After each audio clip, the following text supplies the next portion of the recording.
Louvado seja o nome do Senhor. Eu quero que você abra a sua Bíblia na carta do apóstolo Paulo aos Efésios, no capítulo 6, do verso 13 ao verso 20.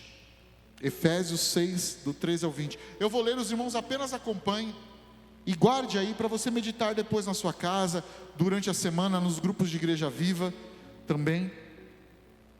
Diz assim o verso 13: portanto, tomai toda a armadura de Deus, para que possais resistir no dia mau, e havendo feito tudo, ficar firmes. Estais, pois, firmes, tendo cingido os vossos lombos com a verdade, e vestida a couraça da justiça, e calçado os pés na preparação do evangelho da paz, tomando sobretudo o escudo da fé, com o qual podereis apagar todos os dardos inflamados do maligno. Tomai também o capacete da salvação e a espada do Espírito, que é a palavra de Deus, orando em todo o tempo com toda oração e súplica no Espírito, e vigiando nisso com toda perseverança e súplica por todos os santos e por mim, para que seja dada no abrir da minha boca a palavra com confiança, para fazer notório o mistério do Evangelho, pelo qual sou embaixador em cadeias, para que possa falar dele livremente, como me convém. Louvado seja Deus. E ao pensar numa palavra, buscar o Espírito Santo, naquilo que eu poderia falar, o Senhor me trouxe um tema, que eu quero que você repita após mim: lute, mais forte, lute, usando a armadura de Deus. É interessante o método que Paulo utilizava nas suas cartas para conseguir falar com a igreja. Aqui em Éfeso, ele se utiliza de uma metáfora. Uma metáfora é uma comparação, é uma analogia daquilo que é de comum no ambiente da vivência, daquilo que é contemporâneo a que nós vivemos. E Paulo estava colocando algo que era muito evidenciado na época que ele vivia. Ele estava usando o termo da guerra, o termo da batalha, para nos dar um ensinamento daquilo que é espiritual. E eu quero que vocês entendam que nós estamos vivendo numa batalha, nós estamos em guerra, nós estamos vivendo uma batalha espiritual muito grande. E a nossa batalha, como disse Paulo, se você voltar no mesmo capítulo 6 do livro de Efésios, não é contra a carne, não é contra o sangue, mas a nossa batalha é no nível espiritual, contra as maldades, contra as hostes das maldades do mundo celestial. E nós temos que entender, meus irmãos, que muitas vezes, nós queremos atribuir a uma batalha espiritual. Você está lá de repente na sua casa e está lavando a louça, colocando lá num lugar para secar, e a louça cai e você já fala: o diabo está derrubando a louça. Ou você está indo para a sua cama e você trumbica lá no dedinho, na ponta da cama: o diabo está me atormentando. Ou você vai estar andando na rua, dá uma topada numa pedra, com o dedão na pedra, aí você: o diabo colocou a pedra no meu caminho. Essa não é a batalha que nós enfrentamos. Isso são coisas corriqueiras da vida. Isso acontece com qualquer pessoa, não é o diabo não. A nossa batalha, ela está estabelecida no mundo espiritual. No mundo espiritual é que existe uma batalha acontecendo neste mesmo momento. Muitas vezes as pessoas não entendem que o pastor Marcelo: vamos colocar em oração, mais um minuto de oração, mais um minuto de oração, porque está travada uma batalha. Todo culto existe uma batalha espiritual acontecendo. O inimigo tentando tirar a sua atenção, o inimigo tentando colocar pensamentos contrários, o inimigo tentando fazer você lembrar da sua luta, da sua derrota, daquilo que está acontecendo na tua vida. Mas eu venho como profeta nessa noite dizer que a tua batalha já foi vencida na cruz do Calvário, através do sacrifício de Jesus. Há uma guerra espiritual acontecendo neste momento, e só pode discernir aquilo que é espiritual os que são os espirituais. O homem carnal, o homem natural, ele não consegue discernir daquilo que vem do Espírito, aquilo que provém do Espírito. E eu quero te dizer nessa noite: Deus tem dom de discernimento para entregar aqui neste lugar. Quem quer receber esse dom? Não é uma panela que cai Não é uma trubicada que você dá na rua, que é o diabo tentando te dar uma rasteira, não. Mas dia e noite a palavra de Deus diz que Ele está ao nosso derredor, bramando como um leão, tentando achar uma brecha para nos devorar. Mas o salmista diz que o anjo do Senhor está ao nosso redor. Se Ele está ao nosso derredor, ao nosso redor, ao nosso lado está o anjo do Senhor, que de dia e de noite tem guardado você, tem guardado a tua casa, tem guardado a tua família, tem guardado os teus negócios, tem guardado o teu trabalho. E o Senhor te pergunta nessa noite: por que você teme? Por que você se preocupa? Por que você tem dito que está colocando na minha mão e está tirando a todo momento? Confia, espera, porque como disse o Senhor a Josafá: está aí de pé e vede o livramento que o Senhor irá te dar. Porque nessa peleja você não vai ter que pelejar, apenas abra a tua boca e me adore, e você vai ver o escape que eu tenho para a tua vida. E Paulo usa muito desse método. Então, para nos exortar, para nos orientar, para orientar a igreja de Éfeso e para orientar toda a igreja desde então, para nos dizer que existe uma batalha, e para enfrentá-la precisamos estar bem preparados com as armas espirituais. Devemos estar prontos e armados a fim de lutarmos e vencermos essas guerras. E as nossas armas são poderosas em guerra, mas em Deus, porque é Ele que nos dá a unção, é Ele que dá para cada um de nós a capacitação para vencermos as batalhas. Quem está comigo, diga glória a Deus. Pastorear um rebanho é um combate, pastor Marcelo. Cada cabeça, uma sentença, já diz o velho ditado. Cada um tem uma opinião, cada um acha de um jeito, cada um entende de uma forma. É um combate, porque vai ser mais exigido do pastor. Por isso que o diabo tenta destruir de maneira recorrente as lideranças. Seja a liderança da mocidade, seja a liderança das irmãs, seja a liderança dos homens. Dia e noite o diabo tem tentado nos derrubar, porque ele sabe que se ele derruba a liderança, os liderados vão acompanhar. Mas em nome de Jesus eu coloco aqui nesta noite, que você que é líder aqui na casa do Senhor, está recebendo o potencial do Senhor nessa noite, 100 vezes mais da unção que você precisa para fazer a obra do Senhor. Se você acredita, dê um glória a Deus bem alto. O apóstolo Paulo compara a missão do cristão como uma milícia militar, de uma forma que nós temos que estar a todo momento revestidos, preparados para o ataque iminente do inimigo. Para que os irmãos consigam entender mesmo o que é uma metáfora na harpa cristã, nós temos vários louvores que nos ensinam, que nos incentivam. Como o hino 9 que diz: marchai soldados de Cristo Jesus, marchai, marchai e enfrentai o inimigo do bem e da luz, soldados avançai. E aí ainda o autor da música diz: sim, avançar, não recuar, sem temor, com valor, marchai, lutai, por Cristo vai na vanguarda, avançai. É o Senhor que nos diz, e Ele ainda diz: vossa armadura de guerra tomai, o elmo, o capacete, sim, da salvação, e a espada, a Bíblia levai, e vencereis então. O hino de número 305, ele fala: soldados somos de Jesus e campeões do bem da luz, nos exércitos de Deus batalhamos pelos céus, cantando vamos combater o vil pecado e o seu poder. A batalha ganha está, a vitória Deus nos dá.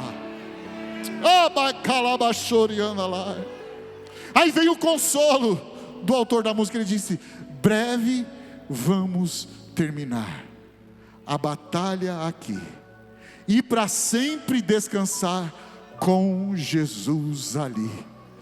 Todos os que são fiéis ao bom capitão hão de receber lauréis como galardão. Aí na segunda estrofe ele diz: levai o escudo sim da fé, pois a peleja dura é, mais promessas temos nós de jamais lutarmos sós. Você não está sozinho, você não está sozinha. Eu estou falando para pessoas que entraram aqui desanimadas, pessoas que entraram aqui pensando em parar, pensando em desistir, mas eu venho te dizer, se você se alistou para essa guerra, o Senhor não tem prazer nos soldados covardes que retornam, mas o Senhor tem poder, tem renovação, tem unção para te colocar na tua vida nessa noite, para que você tome a sua armadura e venha batalhar na obra do Senhor. As flechas do mal não temer, mas combater até vencer. Olhem os campeões para os céus. A vitória vem de Deus. A vitória não vem do pastor Marcelo, do pastor Galdino, do pastor William. A vitória vem de Deus. Mamãe comarava subiando a lamas. E o mais lindo de todos, que eu amo, que a gente tocava no 7 de setembro aqui nas marchas, e cantava e repetia, e o povo desfilando e levantando as bandeiras, que é o 212. Os guerreiros se preparam para a grande luta. Diga.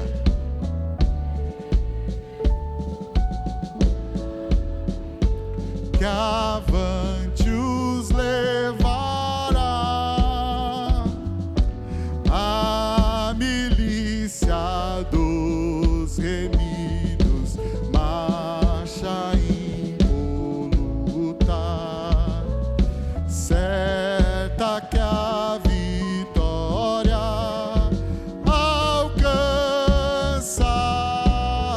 Só a igreja de coro, diga: eu está onde a luz ou se entrava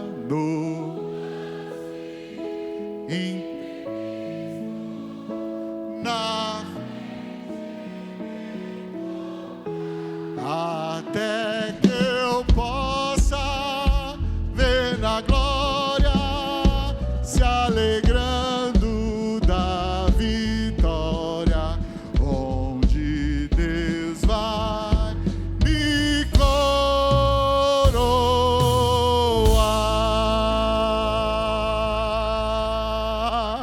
Aleluia! Essa batalha não é sua, essa batalha é do Senhor. Você não está sozinho no campo de batalha. Você não está sozinho no campo de batalha. O Senhor peleja contigo. Abre os seus olhos espirituais e veja o livramento que o Senhor traz para a tua vida, para a tua casa e para a tua família nessa noite. Amai comarava subiando a lamas. Existe uma batalha espiritual e invisível entre os crentes em Jesus e o reino das trevas. O apóstolo Paulo usou os instrumentos bélicos do sistema da época como uma forma de comparar, e essa ilustração é um recurso muito didático e muito bom, que nos facilita compreender como nós cristãos podemos combater o bom combate. Nós devemos entender que estamos em guerra no mundo espiritual. A guerra, segundo o dicionário teológico Beacon, é o recurso das nações para tratar e resolver diferenças pela força das armas. As guerras são sempre produtos do pecado humano, são sempre instigação imediata de causa indireta, ou seja, é buscando território, é buscando de alguma forma o mais forte se sobressair pelo mais fraco. Mas eu venho te dizer nessa noite, na guerra espiritual, o mais forte já venceu a batalha há 2000 anos atrás, na cruz do Calvário. O pecado não tem mais poder sobre você, não tem mais poder sobre a tua casa, porque Jesus Cristo já venceu a nossa guerra e a nossa batalha. Ao longo dos séculos, desde a batalha dos israelitas contra Ai, por volta de 1400 anos antes de Cristo, você pode confirmar isso em Josué capítulo 8, verso 21 ao 26, até Massada, em 73 depois de Cristo, a Bíblia registra cerca de 20 batalhas principais.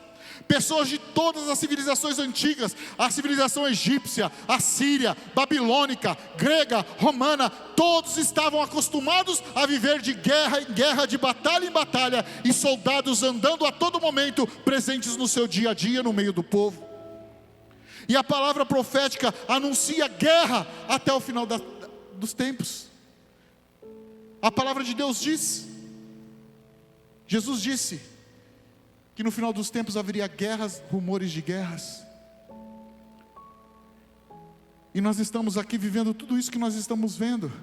E pessoas desapercebidas, porque tem sido amortecida pelo pecado, porque tem sido amortecida pelo Deus deste século. Mas eu venho te dizer nessa noite que Deus quer renovar a aliança que Ele tem com você.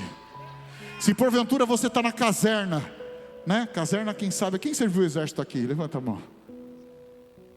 Estou vendo só uma mão ali, louvado seja Deus. Caserna é quem está aposentado do exército, está lá na caserna, está lá.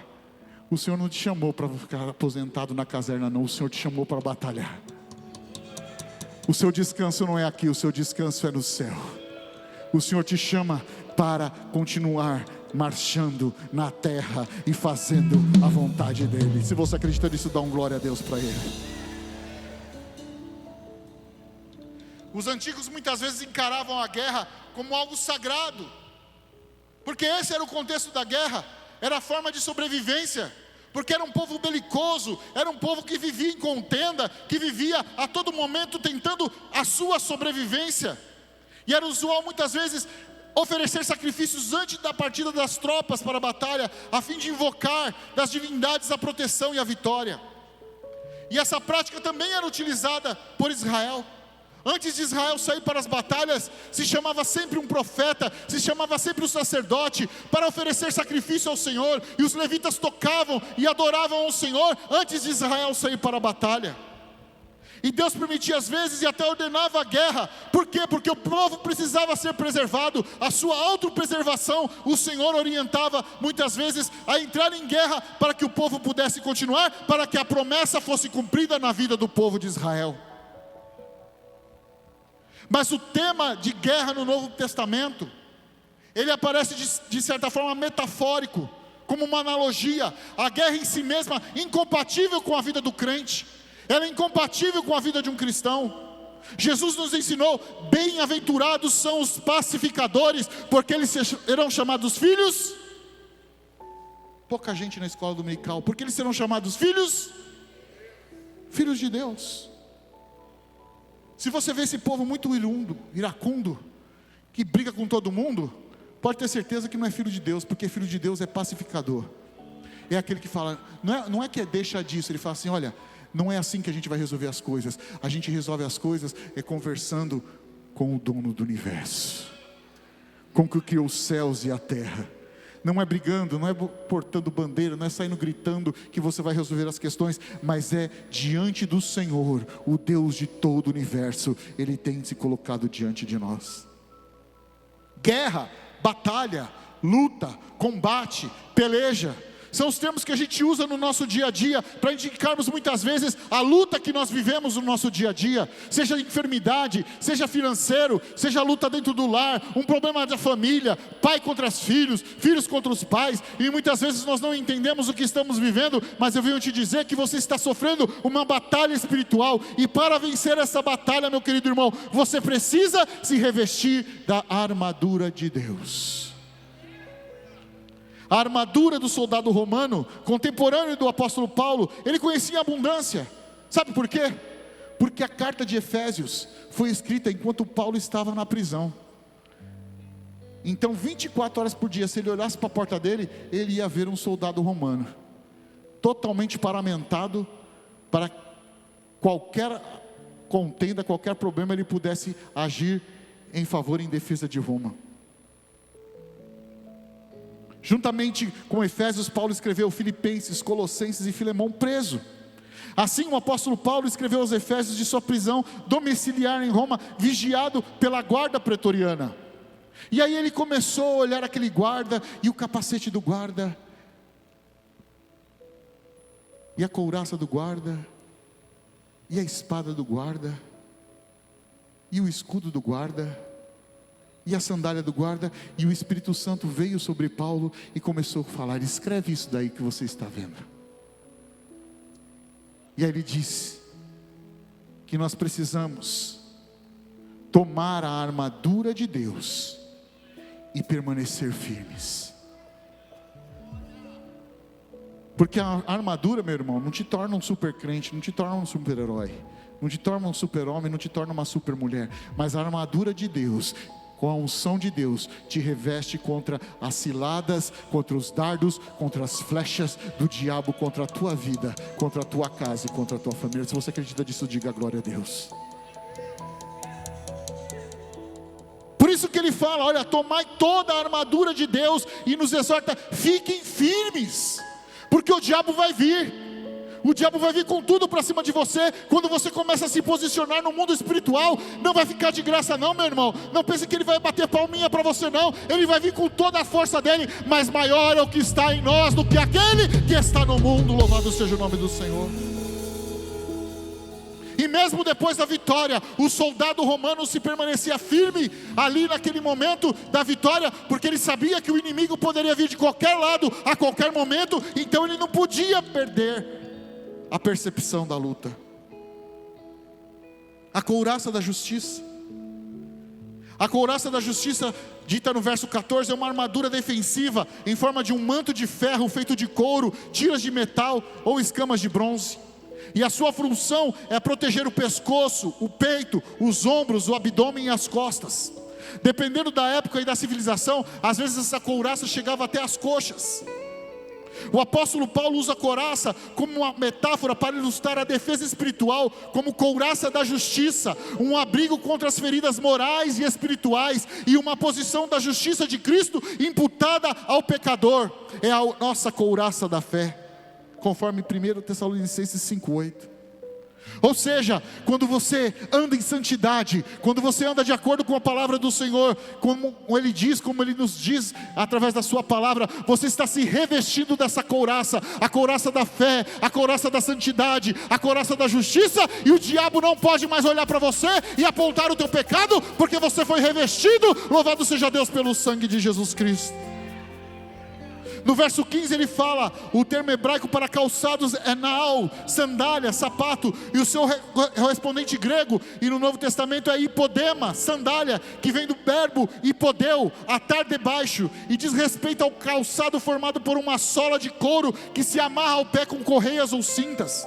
Era uma peça do vestuário usada por toda a população civil naquela época, e no caso do soldado, era necessário para a segurança, louvado seja Deus, e prontidão na marcha.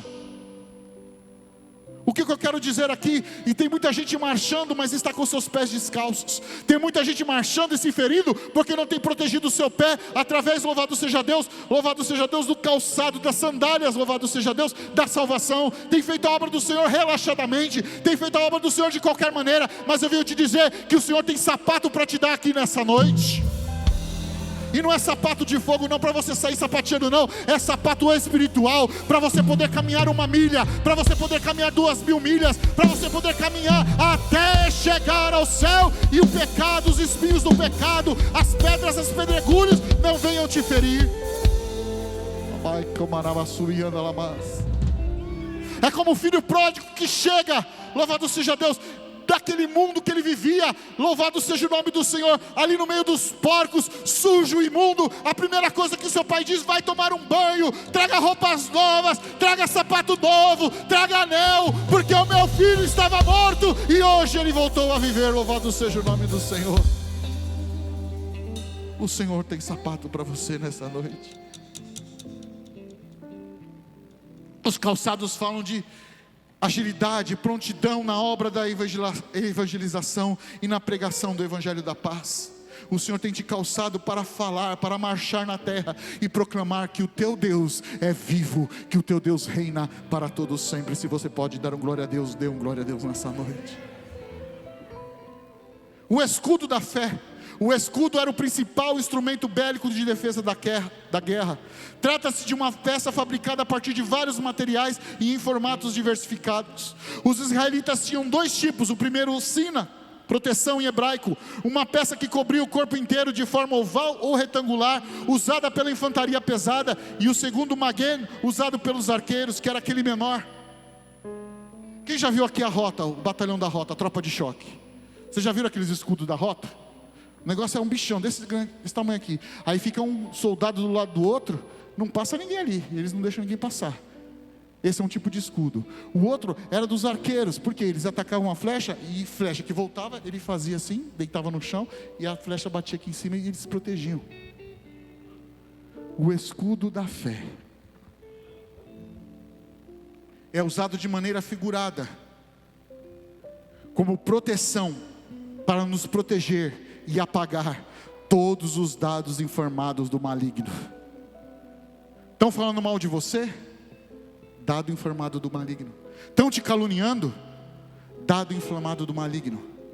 Você está sentindo vontade de dar vazão para a sua carne, para pecar, para fazer aquilo que é a vontade do Senhor? Dado informado do maligno. Você está se orando por qualquer coisa, é um carro que te fecha, é uma moto que te fecha, você já fica nervoso, já começa a falar palavrão, já começa a abominações na sua boca, é dado inflamado do maligno. É inveja que vem contra a tua vida, dado inflamado do maligno. Toda sorte de desobediência, fazendo com que você peque, que você pare de viver aquilo que o Senhor tem para a sua vida, dado inflamado do maligno. Mas se você tem o escudo da fé, hoje o Senhor te entrega o escudo da fé, e nenhuma seta, nenhuma calúnia, nenhuma inveja, nada poderá se assim chegar na tua vida, chegar na tua casa, porque o Senhor tem te dado o escudo da fé. Capacete da salvação e a espada do Espírito. O capacete era uma cobertura para a cabeça feita de metal, e internamente ela era alcochoada para o conforto do usuário e a proteção eficiente da cabeça. No Antigo Testamento, a salvação é o capacete de Deus que usa na batalha, conforme Isaías 59:17. Paulo, que segue nessa linha em outro lugar, tendo por capacete e a esperança da salvação, em 1 Tessalonicenses 5:8. A espada literalmente é a arma de ataque, mas no sentido figurado, ele é o símbolo de guerra, julgamento divino e autoridade ao poder. A expressão paulina, espada do Espírito, refere-se à Bíblia Sagrada, pois as Escrituras vieram do Espírito Santo. Por isso Paulo completa dizendo, meu irmão, que a palavra de Deus é a nossa espada. E quantos têm deixado a sua espada de lado? Eu não estou dizendo aqui que é botar a Bíblia debaixo do braço, e se vier o ladrão você mostra a Bíblia para ele. Não, o que eu estou dizendo, a palavra do Espírito, ela tem eficácia quando você pega ela, dobra o seu joelho, abre a sua Bíblia e começa a ouvir Deus falar com você através da sua palavra. Quantos abrem a Bíblia somente no culto? Quantos abrem a Bíblia somente de vez em quando precisa de alguma coisa? E o Senhor está te dizendo, se você quer atacar, se você quer vencer, abra a minha palavra e você vai começar a viver o sobrenatural através da batalha espiritual usando a minha palavra. Pastor Marcelo leu o Salmo 91 aqui. Quando você diz o Salmo 91 que o Senhor, louvado seja Deus, louvado seja o nome do Senhor, é o teu refúgio, que o Senhor te protege debaixo das suas asas, você não pode ler isso de qualquer maneira, você tem que ler profetizando, você tem que ler acreditando. Oh, louvado seja o nome do Senhor, que Ele é o teu guardador, que Ele é o teu protetor, que Ele é aquele que faz o milagre na tua vida. Quando você lê Isaías 60, que Ele levou sobre si as nossas enfermidades, e o castigo que nos traz a paz estava sobre Ele, e pelas suas pisaduras nós fomos curados. Você vai receber a cura, porque é a palavra do Senhor que está dizendo que você vai ser curado. Não é o homem, não é o médico, não é o pastor, mas é a palavra de Deus.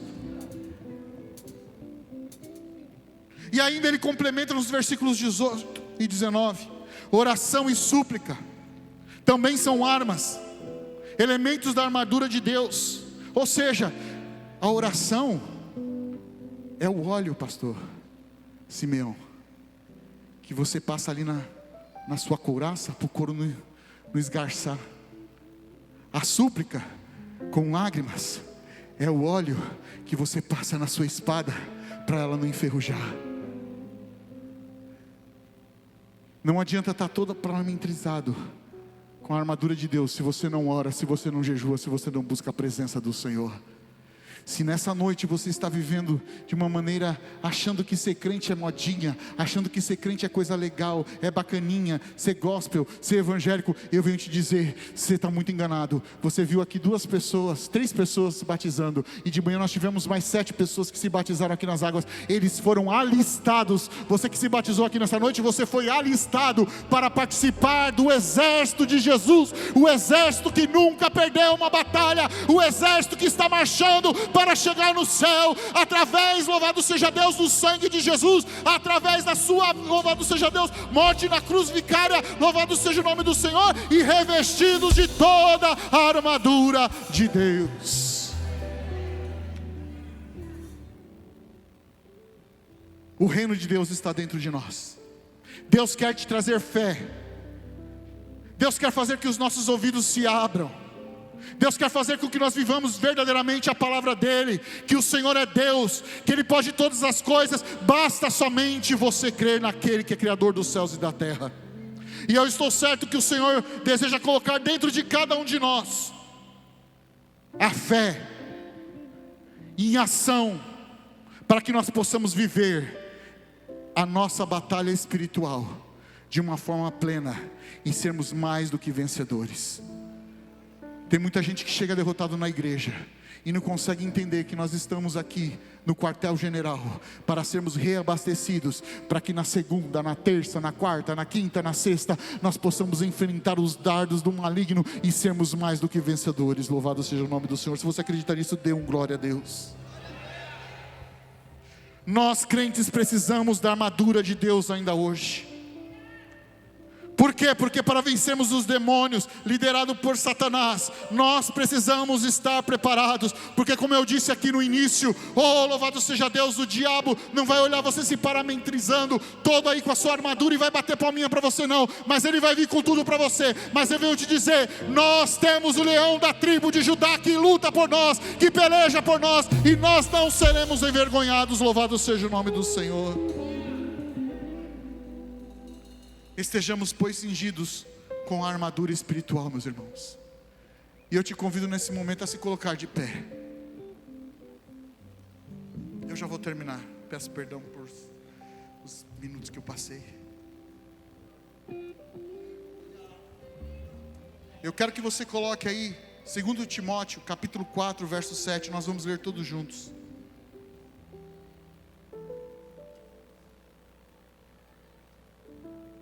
Porque no final das contas, isso que é o mais importante.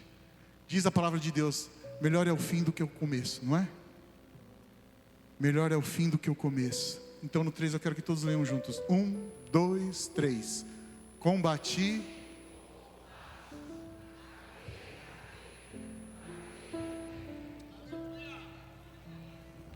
O irmão aqui entendeu. O que adianta você viver sobrenaturalmente a sua vida toda e no final da carreira você perder o combate?